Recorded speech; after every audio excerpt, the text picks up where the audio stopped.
Ka North Liberty Higher Secondary School, Little Star Higher Secondary School, but O.M. Roy Memorial Higher Secondary School, kila Korea ka nam lahduh haka lumpung elekai state level inter-school Subroto Mukherjee football camp arajar apun rio, bala penyat dak Directorate of Sports and Youth Affairs ke Sorkar jela, Hamadan SSA polo hak arpesan trik naitung. Ya kani ka lumpung elekai ka basan singi, kala lumlang yi kinhun elekai na school na kaleng gejela Meghalaya, kaba ailat iki kena elekai football wan pen iya kasap kapong jongki, bat benya kun ha kerdan ka bahak li du ha gejela. Ha ka jing elekai final jong ka kerdan under 15 boys ka North Liberty Higher Secondary School ka bana West Giant Hills, kala penliam ya ka umpok liu jingtip Higher Secondary School kabana East Khasi Hills da arla way call. Yaki call jong North Liberty High Secondary School lat hab da ukershan lang charmang bat Malcolm nong psam ha ka minute ka bakat kenda bat arpo kat ba umishan scam karbudan jong ka umpo liu jingtip High Secondary School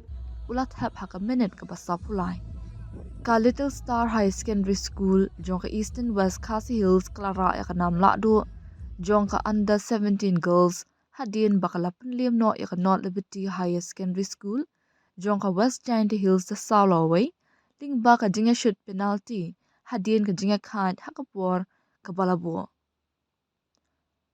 Ha ka final under 17 boys ka O.M. Roy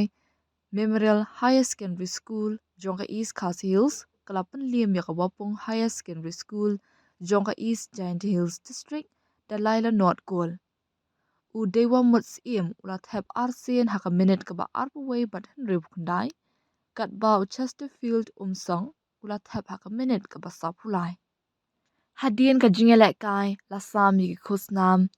shimen shai kinungelek kai ki batbit haka ba u Fairland nengnong jong ka umpo liu jingtip High Secondary School u Joplin Thong ni jong ka Little Star High Secondary School but u Ready Mingson Pawa jong ka Wapong High Secondary School kila yo ya ka nam best goalkeeper ha ka under 15 boys but under 17. Ya ka kusnam player of the tournament la yo da u ini bank lamare jong ka North Liberty High Secondary School ha ka kerdan under 15 boys ka Jessica Merthong jong ka Little Star High Secondary School ha ka kerdan under 17 girls but u Ebenezer Sun jong ka O.M. Roy Memorial High Secondary School haga kerdan under 17 boys. Kini kikin huan lahduh menta kin mikmat ya ka jala Meghalaya syaka national level.